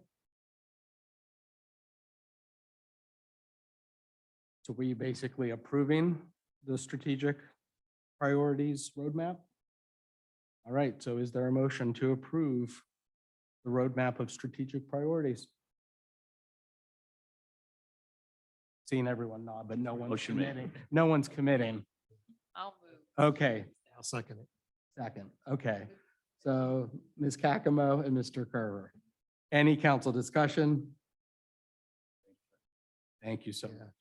All in favor? Aye. Opposed? Motion carries. All right, library's done. One-day parking garage rental fee.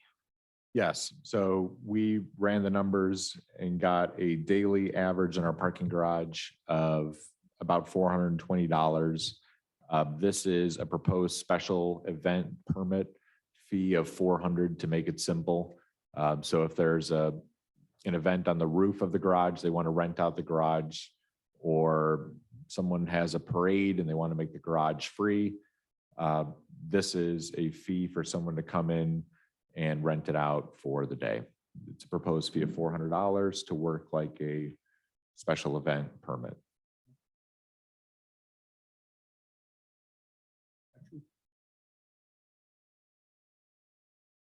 So Would you do 400 for a non-for-profit?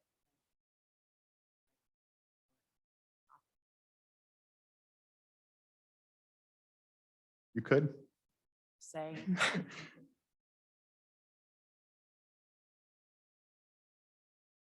Yeah, this is not set in stone, so if council wants to change it, you're more than welcome to. There's no motion on the table. Or you could just try it and see if it works. That's You know, it's amend- where I was gonna go, is let's try it and see where it goes. This? It's a fee. It's a fee. It can be changed pretty quickly.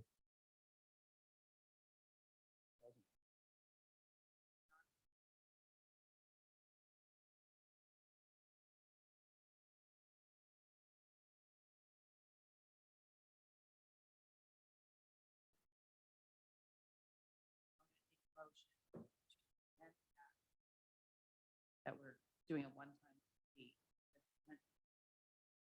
Rental fee. Mhm. To be determined price for it. Yeah, we need the dollar amounts. Just gave it. This to is you. your motion. I just gave it to you, so like, I don't mind the 400, but.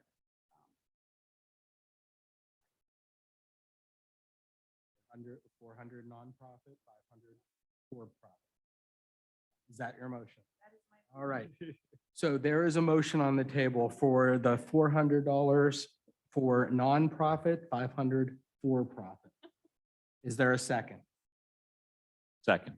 Second. Any council debate or discussion?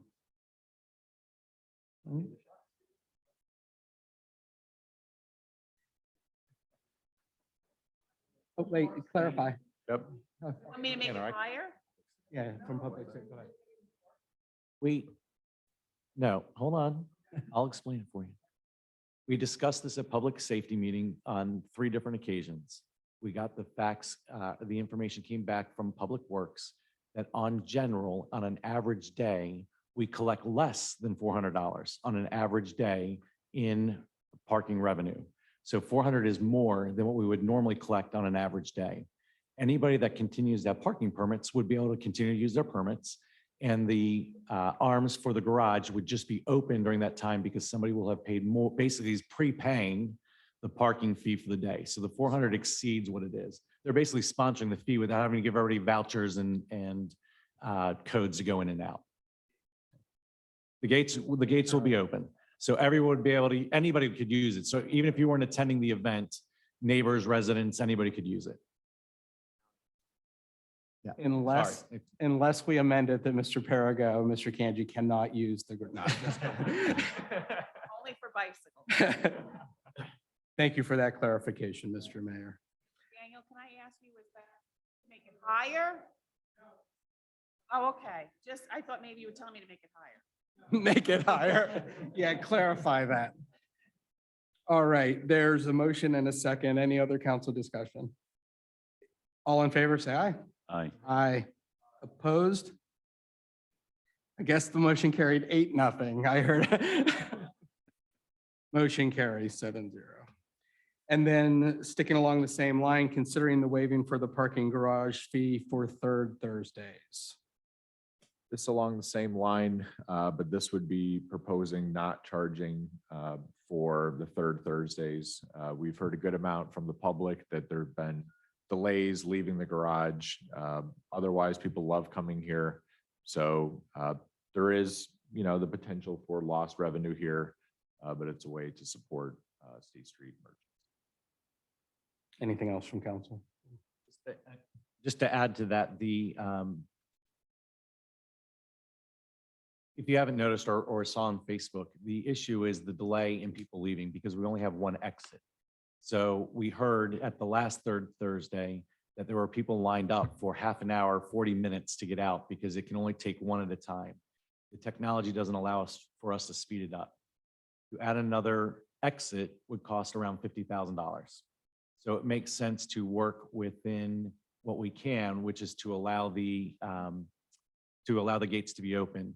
And the gates would only be open during the time of the event. So you're not losing a day's worth of revenue. You're losing $3, which is about $1.50 per person per parking space.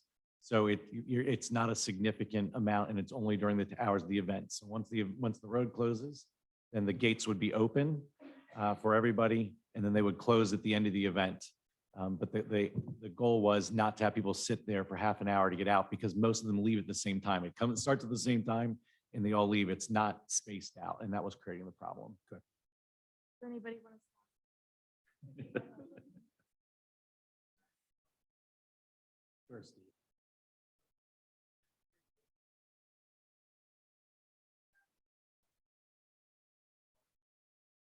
That was actually going to be my question too. We discussed that, Chief. Do you want to, discuss what would happen if you had come in later? So Steve, there on the actual parking ticket, what we're going to start doing is we're going to raise the gates for whatever the predetermined times are.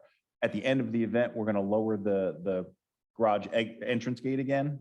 So people will then have to start pulling tickets. The exit gate will remain open probably until the next morning. So if anybody is for somehow trapped in there, on the ticket, there's also a number to contact the 24-hour dispatch for police, and an officer will come let them out. So it may delay them for a few minutes if they are caught in there in that example. Thanks, Chief. Any other questions from council? Is there a motion to approve the parking garage fee waiver for third Thursdays? Or second? Second.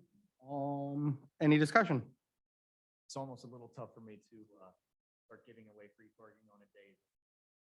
Gets a lot of people that want to park on it, but obviously the issues that we're having with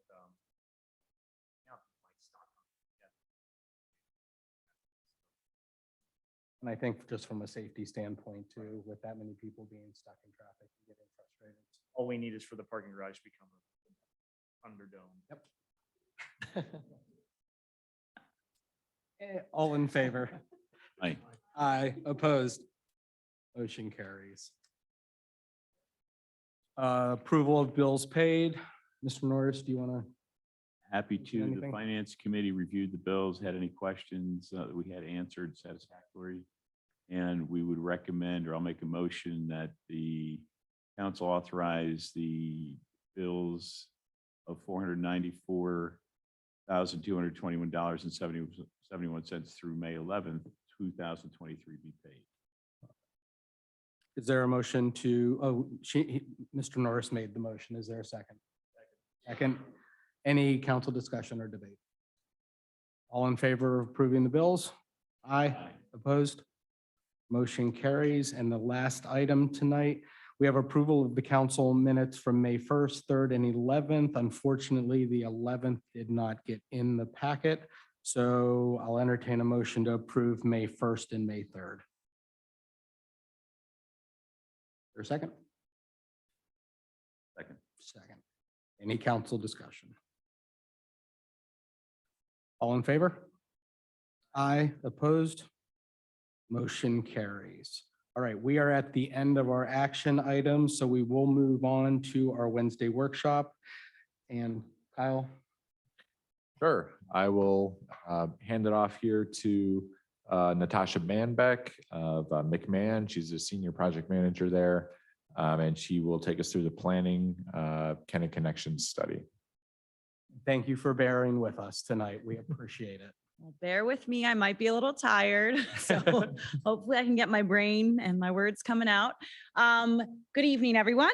Thanks for the introduction, and it has really been an honor to serve as the project manager for the Planning Kennet Connections study.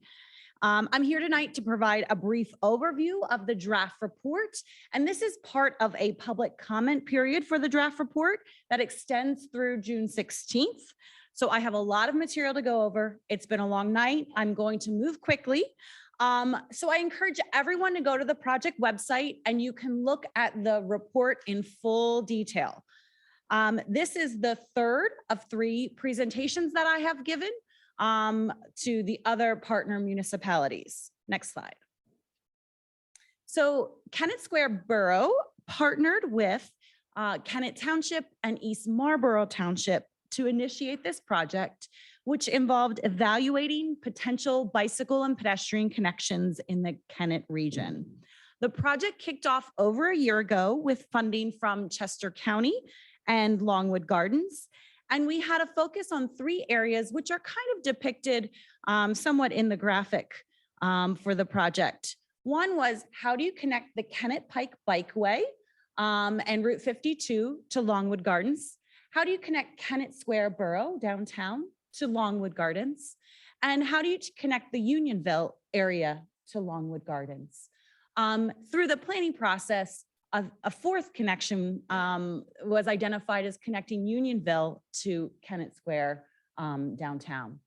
And so all of this, the three municipalities worked with our consultant team, and we led the technical evaluation and facilitated a steering committee. We do have several members of our steering committee here this evening, and I thank them for their service. The draft report is the outcome of a year-long planning process. It included public workshops, and we hope that it will be used by the partner municipalities and others as a guide to implement improvements. Next slide. The project uses the term active transportation, and what that refers to is human-powered forms of transportation like walking and biking or scootering. And as shown on this slide, people in the Kennett region are very active, and they're walking and biking today on the facilities that are in the region. There's a number of reasons why this region and others across the state and across the country are interested in active transportation. It provides, supports healthy communities, can reduce congestion, and can support equitable forms of transportation, particularly for those who may not have access or be able to drive. So this study evaluated ways to better accommodate walking and biking and make active transportation connections in the region. Next slide. The vision that was developed was to have connections that allow residents and visitors of all ages and abilities to safely reach key destinations by walking and biking. The goals involved improving safety, increasing bicycle and pedestrian access between key destinations, providing a range of options. And I think one thing that's important, bicyclists and pedestrians have very different needs and abilities.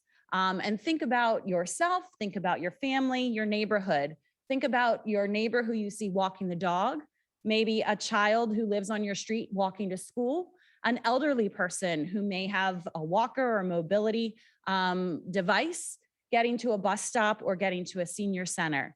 People have, and I'll say the advanced cyclists who will be riding on a street with traffic no matter what. People have very different abilities and needs. And as a result, we decided to approach it by developing a network that has a range of facilities that help to provide different opportunities for people to walk and bike that relate to their needs and their interests and abilities. Other goals included expanding connections to the regional bike and trail network. And all of this would not be possible without continuous coordination among partners. Next slide. The report includes an active transportation toolbox, and this is used to define common terms so that when I say the word path, you know what that means. This slide includes off-road facilities, and one of those is a shared use path, which some people may call a trail or a multi-use trail. And that's a wider facility that supports both walking and biking. Many of the other examples on this slide should be familiar to you, including pedestrian paths and sidewalks. Next slide. The toolbox also includes on-road bike facilities, which provide varying levels of separation between the bicyclists and traffic. And we don't have a lot of these in the region yet, but I know more are coming. And the borough in particular has a project to implement shared lane markings on some borough roadways. Next slide. The toolbox does include a facility type called shared roadways, which is a roadway with signage and other treatments to indicate the use of travel lane by both bicyclists and motorized vehicles, so sharing the space. And I will say this treatment is identified in the plan for some of the more rural parts of the region and not as focused in Kennett Square. Next slide. Having safe and comfortable environment goes well beyond just having a sidewalk or a trail, and amenities are an important part to making people want to walk and bike and want to do it safely and comfortably. Next slide. So this is a map of the existing conditions. The Kennett area is known for many key destinations. Longwood Gardens is one of those. Scenic landscapes, agricultural fields, open spaces, and historic towns and villages. The existing connections show kind of one of the reasons this plan was undertaken. You can see the borough shows up with your great sidewalk network, but the rest of the sidewalks and trails are very disconnected and not connected to the regional network. And so the goal was to better connect utilize the existing facilities and make better connections. So this map shows the potential bicycle and pedestrian connections based on the planning and feasibility evaluation, and highlighted in purple is a spine network to connect what I mentioned early in the introduction, some of the key focus areas of Unionville, Kennett Square Borough, and Longwood Gardens. The spine network is off-road facilities to serve the broadest needs of users. Next slide. It is hard to see all of the details and information in the report. And so we do have focus area maps for specific locations. And there's one for, go ahead, next slide, the Longwood area, and Hamilton, which shows a shared use path connection on the north side of Route 1, connecting to the Kennett Pike Bikeway on Route 52. Next slide. This is a focus area for Kennett Square. And I'll talk a little bit more about some of the recommended connections within Kennett Square Borough at the end of the presentation. Next slide. And lastly is the Unionville focus area. One of the key components is a shared use path connection along Route 82. So this is a very extensive network, and implementation will not happen overnight. We've identified 9 catalyst projects that can build the spine network over time. And the report includes a description and overview of the catalyst projects and information on potential next steps. This project is in the planning and feasibility phase. And any project or improvement, including the catalyst projects, must go through potentially further feasibility evaluation, more detailed engineering, and permitting. And implementation will depend on a variety of factors, including what funding and other resources might be available and continued community engagement. We know one of the biggest challenges is always funding.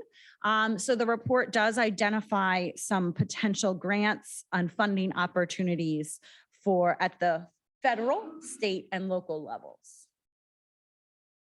So if you want the Cliff Notes, go home and go to chapter 6, which is the implementation chapter. And it includes a list of potential projects by municipality and some of the next steps. And it also identifies those projects that cross between municipalities. There are 3 projects within the borough. One is the Walnut Street sidewalks, which I know, and specifically the connection between Miller's Hill and Hazel. And that is a priority that was has been identified in previous plans and efforts.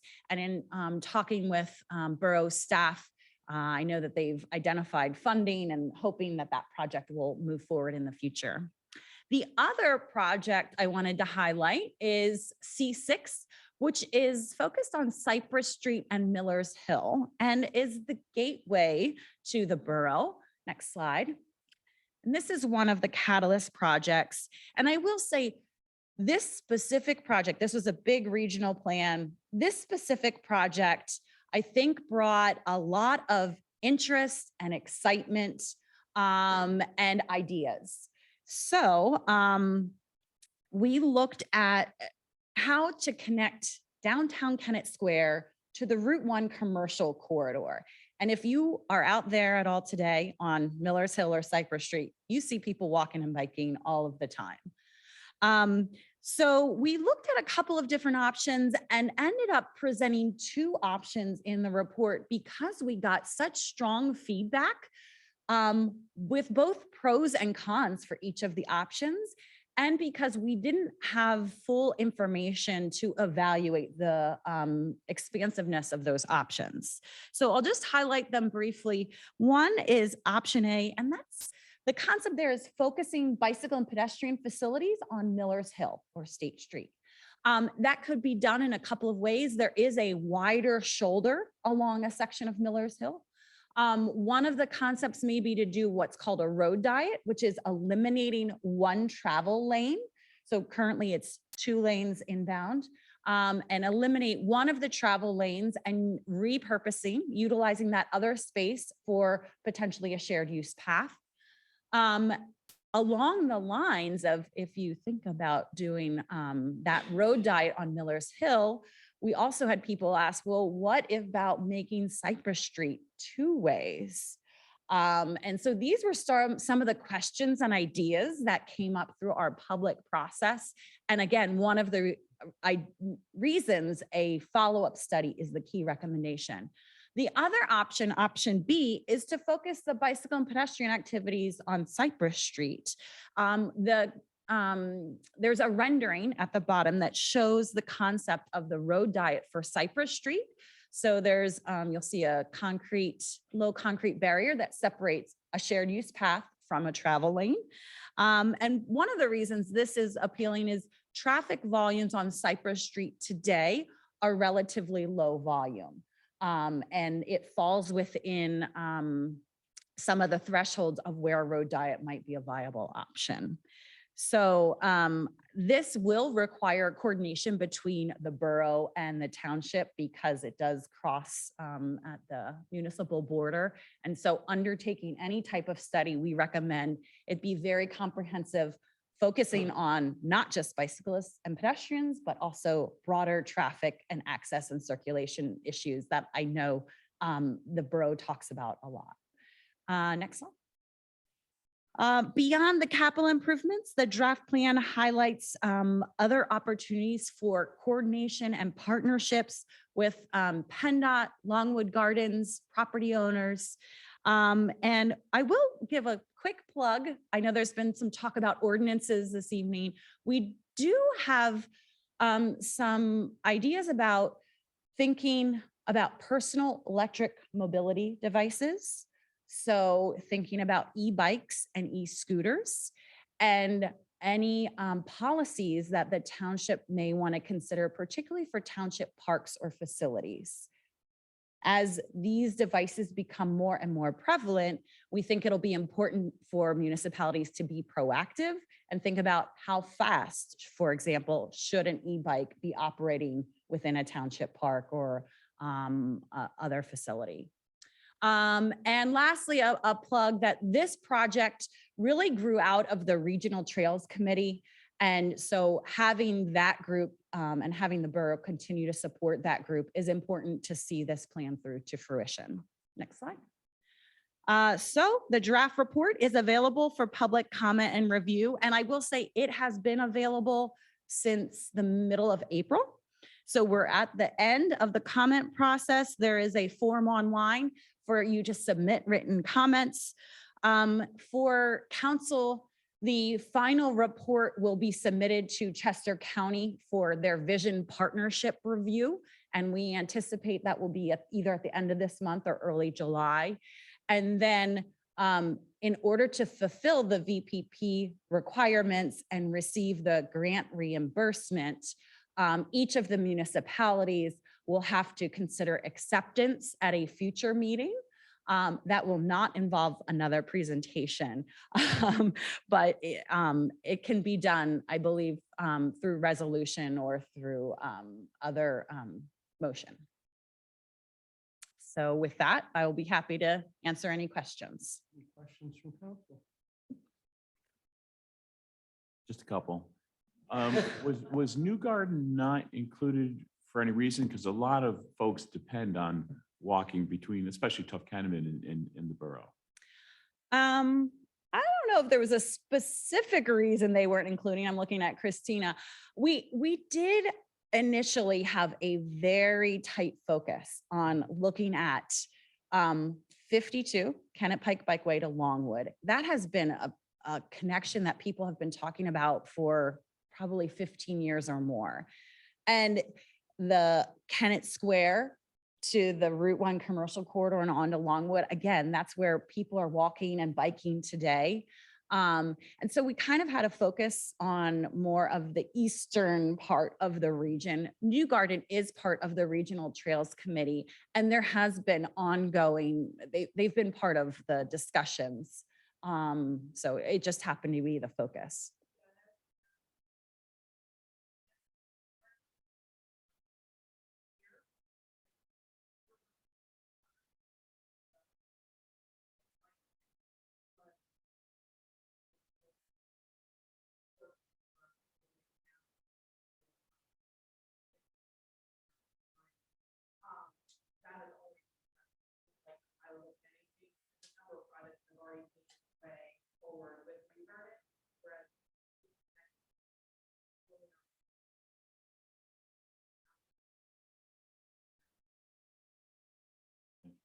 And then lastly, did the study look at the quality of pedestrian walkways, sidewalks, all, or 'cause some of them are horrible? Is that not in the remit?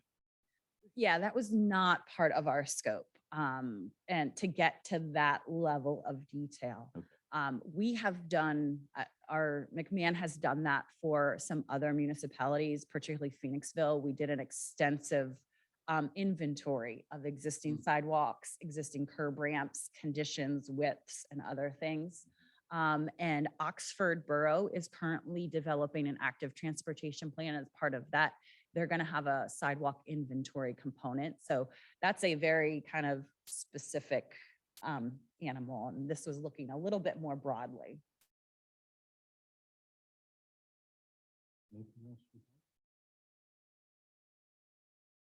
Are we going to have a link available on our website? Yes. Have public, because I do encourage the public to take a look at the presentation and comment accordingly through the 16th, I saw. Yes. All right.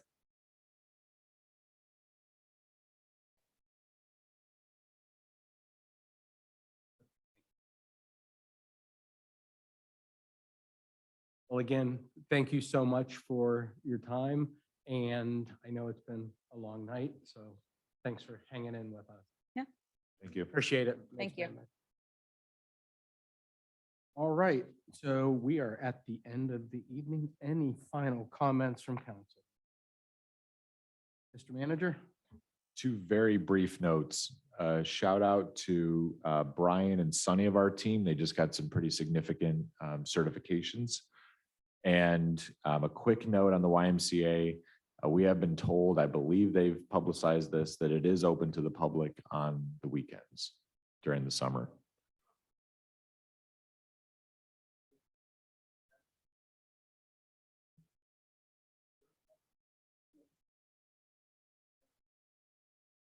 We have been told by the executive director.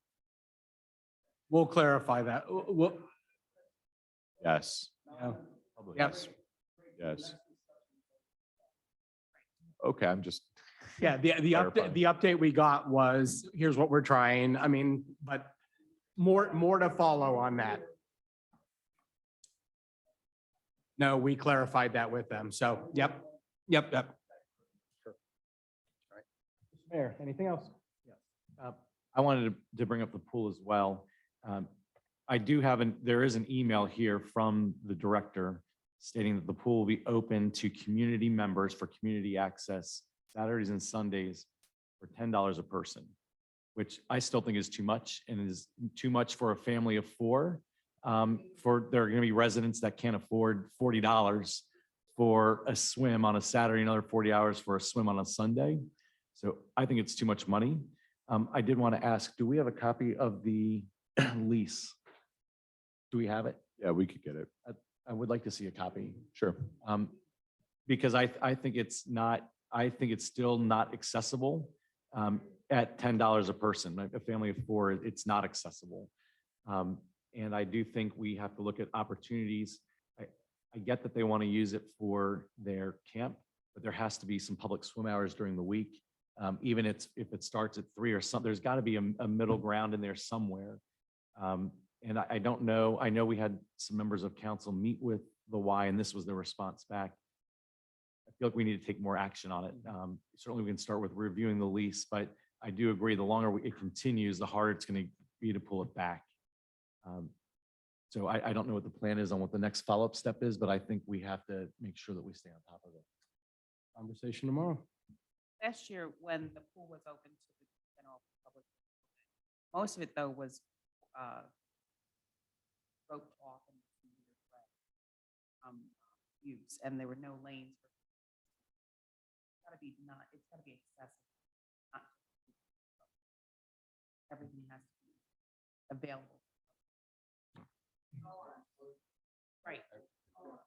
The other option is the borough's lease. The borough could take it back over. Yes. It's a big financial implication, but it could. It'll do it. Nick, more to follow on this. Thank you all. Thank you, public, for attending. I appreciate all your comments. Meeting adjourned.